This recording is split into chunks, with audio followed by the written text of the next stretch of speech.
All right, good afternoon to you. Welcome to the program. It's Good Afternoon, Ghana. As we continue to analyze what has happened as far as the work of journalists is concerned across the country. So we have today on our bill, we'll have some journalists join us. Manasseh, good afternoon to you from where you are. SAMSON, LARDY, ANYENINI is actually host of News File on Joy FM, and also KOJO YANKSON is also host of Super Morning Show on Joy, the same station. And also Professor Kwame Karikari is also a veteran journalist, having headed the Office of Journalists before. We'll also have a say in this. We'll also get into the office of the MPP to speak with the youth organizer for the party, Salam Mustafa, for him to also explain to us further what we should be expecting from the party next as journalists. What else, do we have to know, or do we want to know that we probably don't know? It's not in the public domain. The party may want to explain to us. And that also is in relation to what happened over the weekend in one of the stations as UTV, whilst a live program was ongoing, and it was invaded by some youth members of the NPP. The party, of course, and some other organizations have come out to condemn. But what's next? We're discussing that more on this platform. Let's go for a break. When we come back, we'll start talking.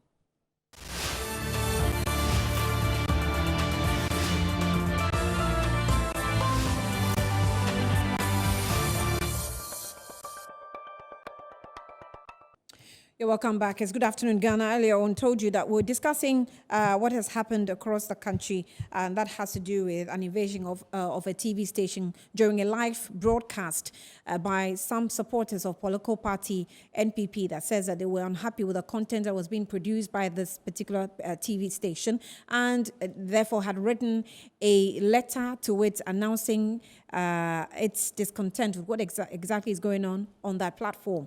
And following one of the panel members who decided to tear apart a printed version of that letter infuriated these members, that's the youth members of the MPP, and decided to invade the studios of UTV, causing the program to come to an abrupt pause. And therefore, the station had to take, some quick break to settle the issue.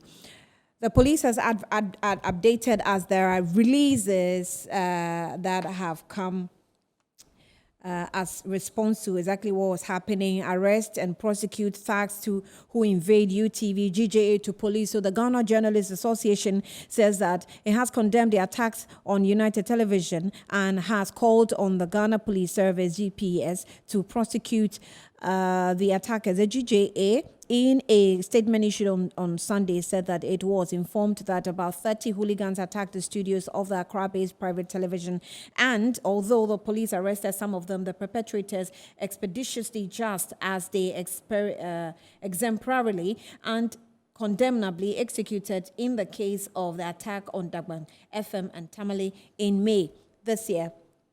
Primpac says that the Primpac Newspaper and Online Publishers Association, Primpac, has urged the police to expedite action on 16 persons arrested for invading the studio of Accra-based UTV and arraign them before the competent jurisdiction to serve as a deterrent to others. Earlier on, we spoke with Information Minister KOJO Nkoma, who had released a statement following this attack or invasion, and has indicated that it was going to collaborate with the police to carry out investigation. In fact, it maintains that it was the first organization or institution to have called the attention of the Ghana Police Service, and therefore the police also went to the premises to make the arrest. And so that's what's coming from the Information Ministry. We also had a release from this is a national service. So so this is the Information Ministry release, and then also we had the NDC condemning attacks on the UTV by alleged MPP thugs. Then we had MPP distancing itself from the act, and on that note, it was signed by the National Communications Director of the MPP, Richard Ahiagba. But I have Salam Mustafa, who is the youth organizer for the MPP, online. Salam, thank you for your time. Good afternoon to you. Hello, Salam. Yes, good afternoon, honey. I can hear you. I can hear you now. Good afternoon to you. So, Salam, What have you done so far since Saturday night when this whole drama, broke and escalated to levels at where we are now? Good afternoon to you and your viewers.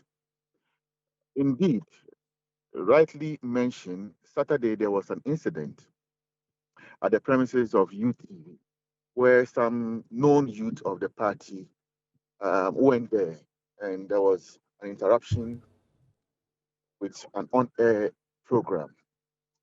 I will not deny that they are party youth. I know them. I'm not going to be a hypocrite and say that I do not know them or deny their bona fide membership of the party.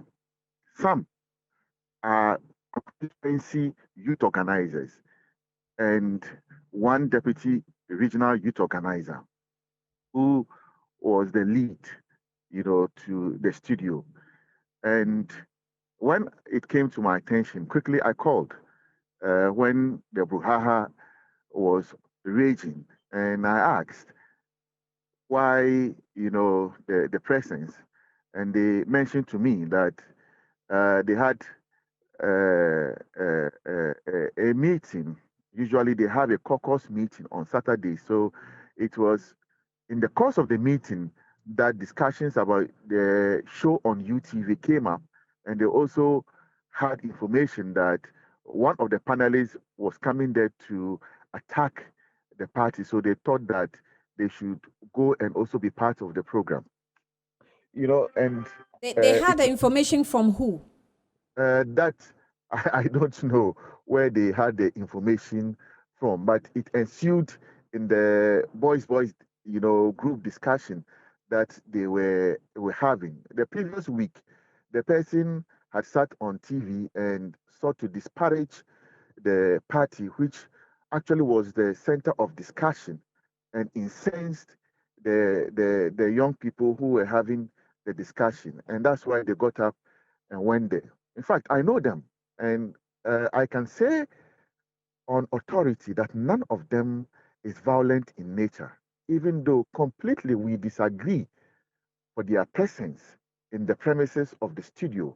And we have mentioned to them that it is media houses who determine content for their programming and not external organizations. So if indeed the anger had boiled, leadership was to be alerted for us to find a way to resolve the matter. And I can also say that the party had cause to write to UTV over, the nature of the program, to ask if it was political in nature because of some of the comments and some of the actions that emanate from the program. So it was on that basis. The so-called letter that was written to UTV. Do you happen to know the content of the letter? What these youth persons were demanding of UTV? That they say that the Yes, content of the program was changing to become political. Was that the content of the letter? we sought to find out if indeed the content of the program had changed a little bit, and also to draw attention of management that a lot of political discussions, go on the program, and it was beginning to look as if it was a sort of an agenda being pushed to denigrate government, some members of the party. And the party was just asking to know the nature and form that this entertainment program, is taking. That's all. We did not even attempt to, as it were, direct the station, as it were, to churn out content that would favor us. Be But it as Salam, it may. who decides a synopsis of the program if it's supposed to look like it's an entertainment program in public and it's turning Like out I to have have mentioned, the yes, likeness of a political talk? Who decides where you draw the line? Since when did that become the mandate of a political party to decide if the program is supposed to be entertainment. They tell you that stick strictly to entertainment without necessarily mentioning anything political.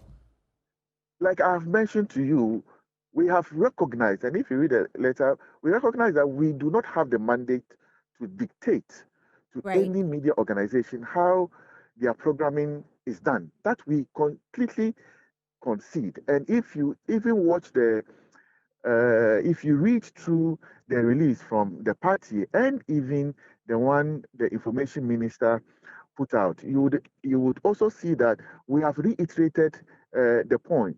But be it as it may, we all do this work together. As national youth organizer, I cannot do my work without the media, and all of you are stakeholders as far as this work is concerned. And that's why sometimes when things are getting out of hand, we engage to ensure that we are back on track. So, as national youth organizer, first and foremost, Annie, I want to say that these are my men who have gone to do, you know, something that has brought, consequences. And as line officers, I take full responsibility of the actions of my men, and I proceed on that to say that my relationship with all of you, if I fault you, you guys should look at me and and forgive. And The reason why we seem to be chasing you is that you say one thing and do the other. Since you want to take the responsibility of what your men have done, so we've had the history of the Dagbang FM. We've had the history of what's it called, Adan radio station being attacked. So systematically it continues. You tell us one thing, and yet your men are doing the other. And so we're not sure if we can trust your word for telling us that we should look at you and do what? Because we really don't know who is next. Annie, just a little point of correction. I do not want to recount issues that will look as if it is equalization. The issue of Daban radio in the northern region. If you care for the facts, it was an NDC regional communications officer, in fact, a past communication officer. I know him. He's a brother of mine, Pazar, who went to assault, a radio presenter. So that one had nothing to do with the NPP. No, you are in government. Yes, I'm saying that some of these things that happen, the anger of my men, that of my line officers, that saw the youthful exuberance in them kicking for them to go. In fact, as we speak, I have a meeting with them in the next few minutes. Leadership is very interested in the matter. I have a meeting with them in the next few minutes. I'll finish. I'll report to leadership, and the matter will be taken up. Also, as you're aware, they were arrested, they were processed, and investigation is ongoing. And all of that, we will cooperate to ensure that these things never recur. And that's why I'm saying that I take responsibility as national youth organizer for the actions of my linemen, and my person, my disposition is not one that is of a violent nature, and it I'll make sure that it does not recur, and that our youth do not get in the way of media work again. If it were cursed, what should we do to you? I'm very positive it will not. You see, Annie, I've also been a media person before, so I understand your sentiments being a media person. That I understand. I've also been a media person before, and I have the same soft spot for the media. And this work we do, everything about it is media. And that's why collaboration between us and you is very key. And we will not do anything untoward to break that relationship. That's assurance you can take from me. Salam Mustafa, we'll leave it here. Where are the boys now? We know that they've been granted bail. Where are they? I just mentioned to you that I'll be having a meeting with them very soon. in the office, and we'll take it up from there. They are available. The police has given them time to come, when to appear, and all of that will be followed through. Thank you. Thank you for the updates. So we'll get back to you after your meeting. Let's know what happens. Thank you for speaking to us here on Good Afternoon, Ghana. Salam Mustafa is the National Youth Organizer for the NPP. That's a National Youth Organizer for the NPP. And we still have the investigation going. Earlier on, we spoke with KOJO Ponkoma on the news, that's News Beat. Let's have, a bite of what he said concerning this particular issue. Well, I think first, we must make the point that ours is not a reaction. I was the one who called the IGP directly to report that our Media Monitoring Center had received a report of alleged unauthorized entry and that we wanted the police to go in and to act upon it. I was the one who called the management of the station that we want them to also make a report. I was the one who called the host to find out whether she herself or her colleagues or the panelists had been harmed in any way. So ours is not a reaction. We have been at the forefront of trying to deal with it. And our expectation is that the police would conduct their investigation and ensure that the persons are brought to book. In fact, just about 3 months ago, we invited the police CID, asking them to give us a report on all the other cases that we have reported to them, which they are investigating. And about 2 weeks ago, the CID boss gave me indication that they were at the end of compiling a whole dossier of all the cases that we had brought their attention to, which they are investigating, and requested for some more time, which information I passed on to the National Media Commission, that therefore when they are ready and they call that meeting, all of us will gather around the table with the media around and hear from them the update of where we are. So we are not reacting. We have been at the forefront of fighting this, and we will continue with that enterprise to ensure that this creeping culture is brought to book. Well, I appreciate that you consider it as a creeping culture. You are a journalist, once a journalist, even though you're a politician now, always a journalist. How do you think we should, take this going forward? Because we know that the president has made an effort of disbanding all vigilante activities, and normally you have the youth of political parties being used to carry out such acts. But we don't see, any effort in really walking the talk as the president has led the agenda. I mean, first, I know what it feels like to wake up at dawn and drive for an hour or so to a TV station and prepare when everybody is asleep to bring to them the news and to ask the difficult questions, and sometimes to be attacked and unappreciated by people. I lived this life for about 10 years. I know what it feels like. Yeah. And that is why we are committed to ensuring that my colleagues who are in the trenches doing their service to the Republic are not subjected to harm or disdain just because they are doing their work. Journalism is not a crime. But what the president can do, what I can do, is to, one, call out what is wrong, and two, support the institutions that are responsible to act. Where we have a gap now is how we can all collectively support these institutions to act and act professionally, so that it is not about individuals or their political affiliations. Actually, in some of the instances, as we have followed up, action has been taken. In the Radio Dagbon case, for example, the gentleman was taken to court, was convicted, and was fined. In the Radio Adan incident, for example, the brief I got the last time we checked was that prosecution was ongoing, and one of the witnesses, I think, unfortunately had passed away. It is in that context that we have been following up to ask the prosecutorial.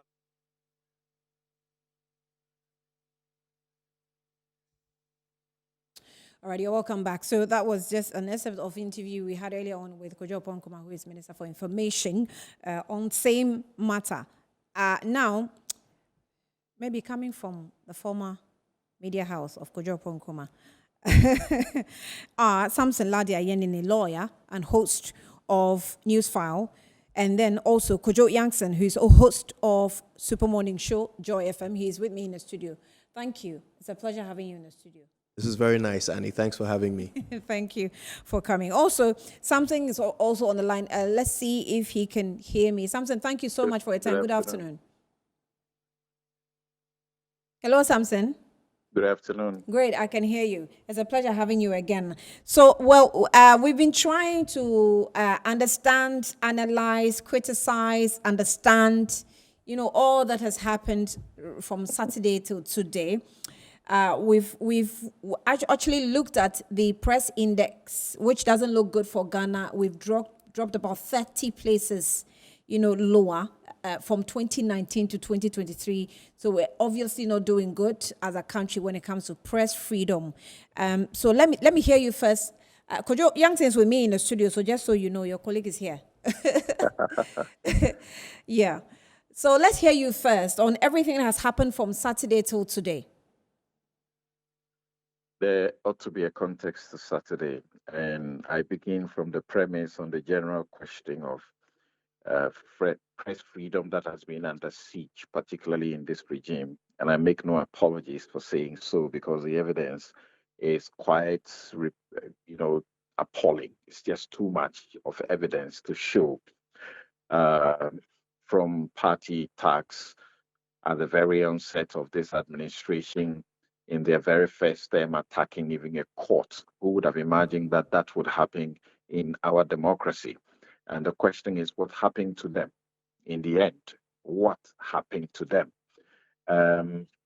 You have had one of their own members, a member of parliament, whom they deem is worthy to be presented to Ghanaians as a presidential candidate, who has had to openly threaten journalists, and one of such threats in exposing and making a disclosure about an investigative journalist led to the murder of that journalist. And we don't say it enough, as if something is happening to us as a country, as if we have suddenly been jinxed to be quiet about all of these matters. Okay? Rastus Donko has been threatened on live television by this same member of the NPP, who is an MP whom the presidency, together with the party, deemed worthy to serve as chairman of the Defense Committee in Parliament. Have you ever heard the president say a word about these threats that have come out of this man? Have you ever heard a word from the members of parliament and the party as a party or even as government issuing any statements in that direction? I am a journalist. I am a lawyer. I go to court, and as we speak, I am defending journalists I am fighting for journalists who are dying. I'm fighting for journalists who, but for medical machines propping up their lives, they would be gone. Okay, they will be dead.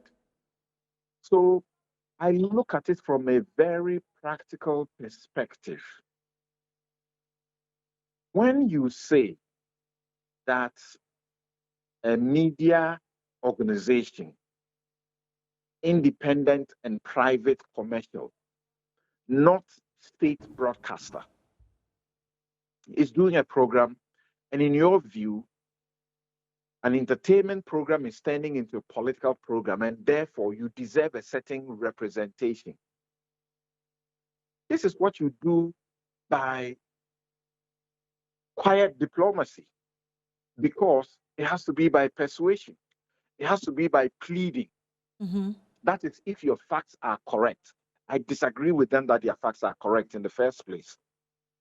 Now, if your facts are correct, you deal with this by persuasion, because you are not entitled by law. A media organization or a media person can decide that what they want to do with their platform is to support a political party and to advocate for that political party against another political party. That is not illegal. That is not criminal. That is not unconstitutional. It is only the state broadcaster that the Constitution injuncts in Article 163 to afford equal opportunities to all, or fair opportunities to the presentation of divergent views and dissenting opinions. So if you're a journalist, practicing in your private practice, or a media house in your private practice, there is no legal obligation on you. If you decide that you want to play a neutral game, then it's a moral obligation on you. Otherwise, let the people decide where they want to listen. And let it be stated, and very emphatically, that you cannot, even if you deemed a media house is doing something wrong, you cannot invade that media house and be heard saying the things we heard this party, people say. You cannot do that, because that is never a legal recourse. The fact that A+ took their letter, which should not have been written in the first place, because that goes against Article 162 clauses 4, or all the clauses from 1 to 5. It goes against the grain. You shouldn't have written it in the first place. Whoever wrote that letter and signed it, I feel so embarrassed for them that they could do such a thing, that they didn't know a basic thing not to do. Well, the letter was described as their property. I'm sorry. The letter is no property or whatever. You wrote it to someone, and the person picking the letter up and tearing it in the public glare is a form of protest. It's a form of commentary. It's a form of reply. If you are aggrieved by that, there is no legal recourse to that kind of grievance. There is no legal recourse. If you feel, and they stated that they felt that whoever it was insulting the president, insulting the vice president, insulting their party secretary, or whatever it is. In 2001, here in this country, we abolished the law that made it an offense for you to insult the president. Then in 2008, we passed a law that said if you insult a chief, you have committed a crime and you'll be punished. So even imagine that we were in pre-2001 and somebody insulted the president, and all of us should never promote insults.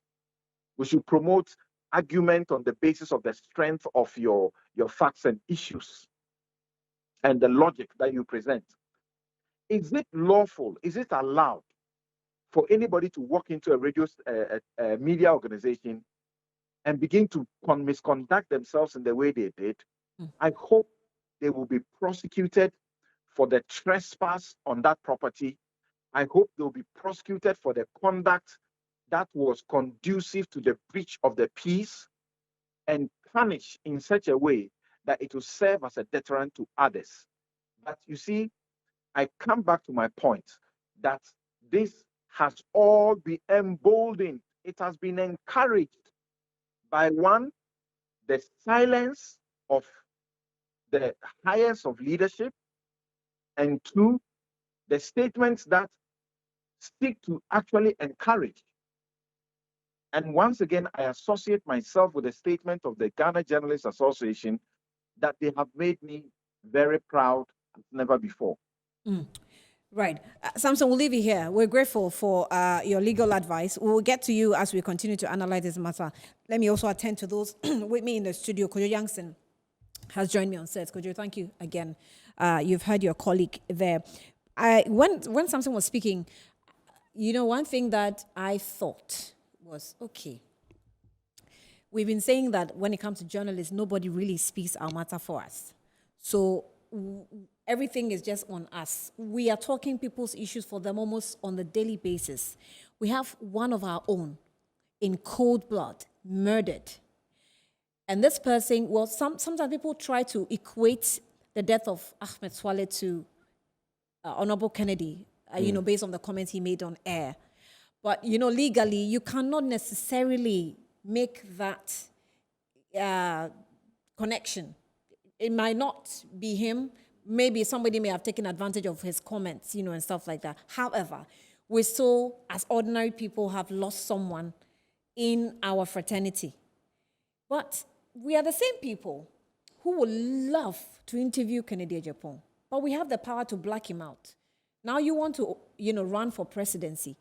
If anybody brings him to me that, listen, I want you to interview Kennedy Job, I'll be so proud and glad and happy. Okay, let's go. Because it's going to, maybe boom. But it gets to a point where it's like, can you take the back seat, reflect, and talk your own issue because nobody will speak for you? Yeah, media and self-defense. Yes. That's really what you're asking about. I'll tell you the truth, Annie. This is a very sore spot for me. You see, as a media fraternity, our job is to speak for those who can't speak for themselves. That's the job. And there is such a long queue of such people with such major issues, some of them life and death. Some people can't get, treatment for their kidney failure. Some people have to travel 40 kilometers to deliver babies. There are problems in this country, far too many of them, because the country is run ineptly. So we have a very heavy workload. And if we drop any of these life and death issues that are affecting others to talk about our own issues, we feel guilty. Because we feel like we're prioritizing ourselves over the people we're supposed to serve. And we are not designed to think that way. I need to exist to be able to highlight. This is true. But in any other part of the world, the people that we serve would be fighting for us. We wouldn't have to have conversations about these things. People will hit the streets to defend the media who provide them with information, who are their eyes and ears. Because if you're attacking the eyes and ears of the population, and you are essentially trying to keep them blind. Now, it's a shock that this would happen under, of all regimes, this one, where we have a president who is a human rights lawyer, who, as Attorney General, fought to repeal the criminal libel law. This is the person who is our president right now. So it beggars belief that we have these problems under him. We have a sector minister, who we heard from earlier, who used to do what I do for a living. He must be embarrassed by now. Well, is he? I'm sure I don't know. I can't speak for him. But I can tell you one thing. Every time the sector minister speaks about brutality against journalists, he makes sure to chip in that journalists should also be responsible. It's almost as if he can't condemn brutality against journalists without also putting the responsibility on journalists to do something to avoid being brutalized, right? It's almost like someone gets raped and you tell her, oh, well, we'll seek justice for you. What happened to you is terrible. We condemn it. But please, try to be less beautiful in the future. So in the last paragraph of the Information Ministry statement, it says that the ministry wishes to encourage the media, especially broadcast media, show hosts, and panelists, to do their utmost to help promote national cohesion, even as they exercise their fundamental freedoms. Help me understand what that has got to do. I don't know. I want to know what it has to do with the with the invasion of a TV studio. What have the two things got to do with each other? Well, if the information minister wants to encourage the media to foster national cohesion, I'm sure there's a platform for that. But when you say that in a statement where you are supposedly condemning, and by the way, at no point during this statement did the information minister describe what happened at UTV as an attack, as an invasion, as what it actually was. What we hear him say in the heading, he says development at the studios of UTV. Then later he says an incident at the studios. Mm-hmm. Okay, this is the worst he says about it. A group of persons had entered UTV studios allegedly without authorization. Mm-hmm. So as far as he's concerned, that's what's happened. Somebody entered the studio without authorization. Annie, I called ahead to tell your producers I would be 10 minutes late, which means by the time I got here, your show had already started. So your producer had to rush me in. Now, on my way in, I heard your receptionist say, "Excuse me, sir," trying to stop me and ask me who I was. But your producer rushed me in. So in your receptionist's eyes, I have gained unauthorized entry into your studio. Mm-hmm. Is that what happened at UTV? Is that how we are describing what happened at UTV? Is that how the state, the government, the the ministry that governs the activity of the media. Is that how they should be describing what happened at UTV? So, they called the police. But in the fourth paragraph, it says that the ministry condemns in no uncertain terms any unauthorized entry into media organizations to protest the media content. Unauthorized entry. Unauthorized. Is that all that happened? I've just explained to you that what I did today, coming into your studio, could be described as unauthorized entry by your receptionist. Yeah. So really, is that it? Is that all that happened at UTV? Is that what we saw in those videos? Is that the best? And then there's a whole lot of allegedly, and it's. But it's alleged. Is it? Yes. It's alleged. So why did they call the police? I mean, you can call the police on. That's what he said, though. Cases, he said they called the police. Yeah, right? The ministry called the police. The ministry called. But I'm trying so hard not to. You're making me laugh. I mean, I have said on some platforms that the TV station said it called the police. The ministry is claiming that it was actually, in fact, KOJO said it this afternoon to me that he was first, or the ministry was first to have contacted the police to attend to the matter. Yeah. I cannot really, I'm not even sure what the ministry is trying to do to prove to us that, we find this very sensitive, so we were even first to reach the police. I just want to understand what this ministry and what this government's position is on the attack on journalists, especially when it is done by people who claim to be their supporters. Because bear in mind, there was another attack somewhere in the north, and the ministry's language was so strong in condemning it, right? On that occasion, it was an NDC, it was an NDC supporter who had attacked a journalist. So let's understand each other here. Let's get it. What is your position as a government on the media? Do you think it is the media's responsibility to do things that will prevent them from being attacked? Is that it? So if a journalist doesn't foster national cohesion, then he deserves to be attacked? Is that what it is? Or if in fact, let's assume that, and by the way, when Latif's issue came up, I remember a statement from the Ministry of Information talking about how there should also be responsible journalism. Yeah. So I'm wondering, was Latif irresponsible? Is that why he was attacked? Now, even if he wasn't, are you saying by adding that statement to your release that if a journalist is irresponsible, then he should be attacked? Is that what it is? We need to understand where they stand, because these are the little subliminal messages that lead to some members of the press feeling restrained when it comes to doing what is their job. Okay, I mean, you have no idea how many conversations I had with myself on my way to your studio, asking myself, listen, how far should I go with this? Should I actually completely condemn how the government has handled the media over the past 7 years? Should I somehow be a little bit charitable to them? Should I try and find some fake balance? You look for some good things they have done just to mention it and make it sound like everything is okay. Or should I just tell the truth? That for the past 7 years, the press in this country have felt, either overtly or covertly, that there is a clamp on their ability to do their job without fear of reprisal. There's been a clamp on it.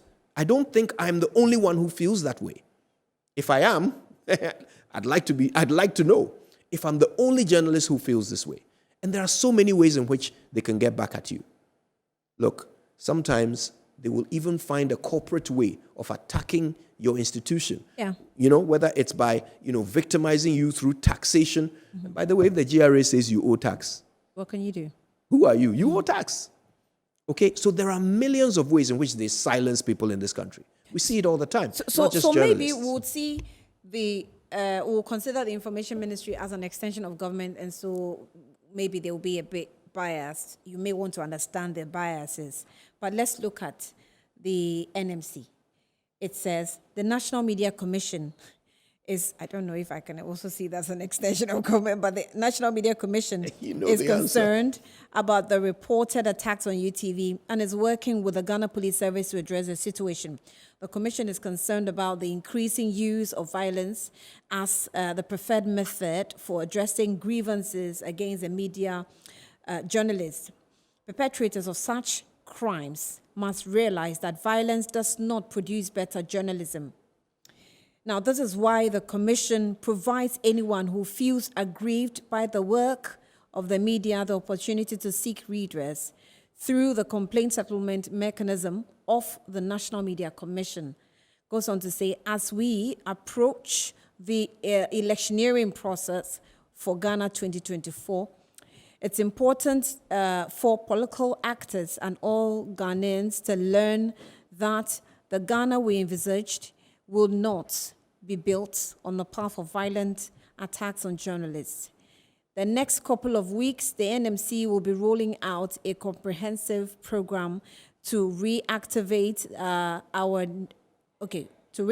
with our key stakeholders the coordinated mechanism for the safety of journalists to ensure the media continues to operate without fear. In the meantime, we assure the public of our cooperation with the Ghana Police Service to get to the bottom of this matter. I also found this statement very ridiculous. Yeah, I'll let you tell me why.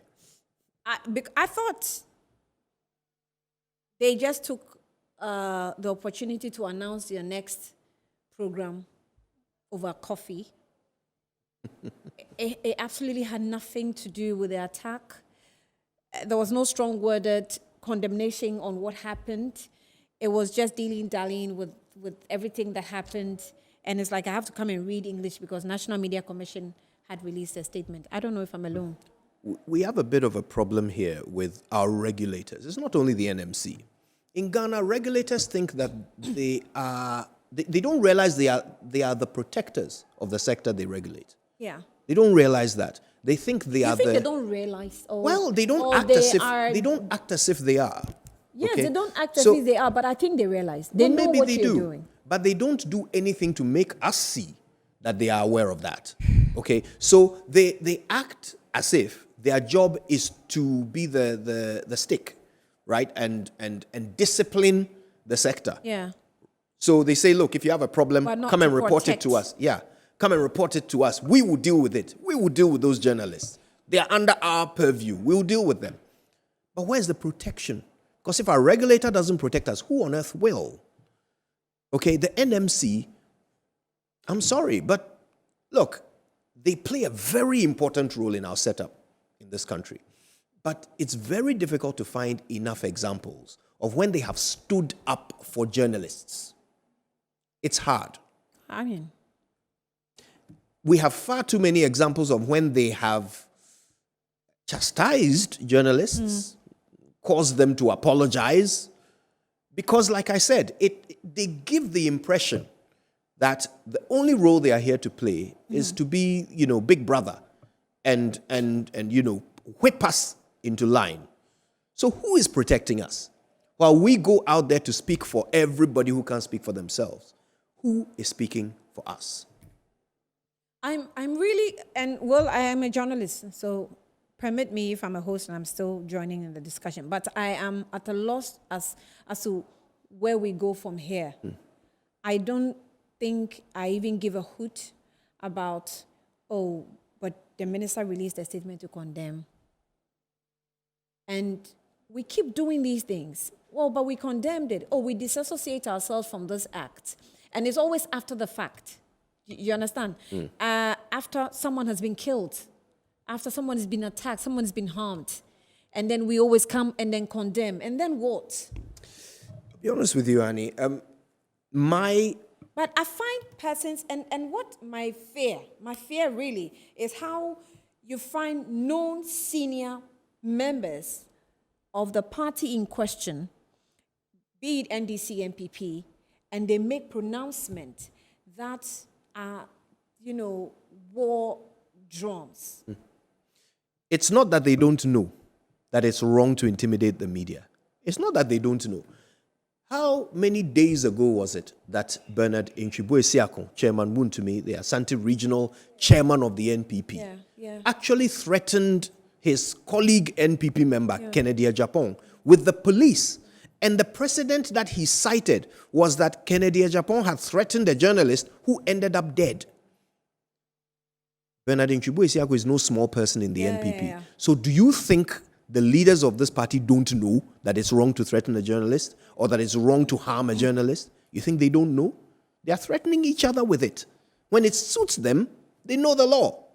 At all other times, they operate in a parallel world where the law doesn't affect them. And you see, I blame the police for this. Let me tell you why. Look, my family, when I'm leaving the house to go to work, their number one fear is not that I'll say something and get in trouble, get arrested, get beaten, get shot. I mean, yes, they have those fears. But their biggest fear is that if something happens, there will be no consequence. Nobody will be held to task if something happens to me. Who was held to task when Ahmed Swale got killed? Who? Under investigation. Okay. Who has been held to task for Latif Idris being brutalized and damaged beyond repair? For the rest of his life, he will never be the same. Who has been held to account for that? Who? When a couple of guys from, I think it was Ghana Web, got grabbed and their, equipment destroyed. Who has been held to account for it? So in this country, when our very own Erastus Asaridonko got threatened, who was held to account for it? So if you are a journalist in this country, where does your confidence come from? Why do you believe that if you were to be doing your job and someone were to break the law and cause you harm, that person will be brought to account? What makes you believe that? Is it the problem of the government of the day? I'll be honest with you. Because by a constitution, the government of the day carries almost everything, controls almost every sector, including the police that we're blaming now. I saw the police in the video of the invasion, and I laughed my head off. I laughed. We're having a I was chat. watching this police officer standing there and listening so attentively to the explanation, and then he says, "I'll be back." And I'm like, what? It's the new customer-facing police. It is. Maybe we should be pleased. It is the control of the government that's appointing authority of all these institutions. So I don't see how you don't want me to blame the government. Well, you have to, but By then the constitution, I mean. But then we also have to be fair that this is not a new problem. No, it's not. I can't point to any government in the past that has done a better job of making the police do their job in protecting the press. I can't think of any. I'm not comparing how safe the press generally felt under, previous governments, because I think there will be differences there. But I'm talking about which government has said to the police that, look into this matter to the end and ensure that whoever did it is brought to book so that journalists can feel safe in doing their job. I don't know. I can't think of any government in the past that has done that to anybody's satisfaction. So there is a problem there. The police, obviously, if you look at the structure of the police, they are at any given time under the control of whichever government is in power.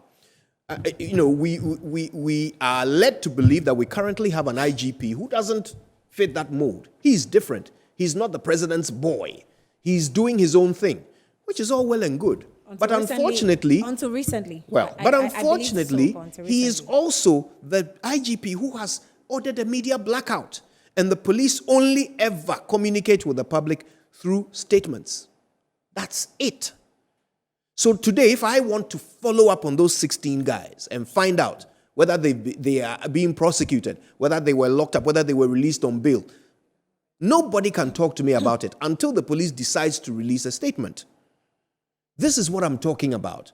That look, at every turn, every institution that is actually supposed to protect the media is failing us.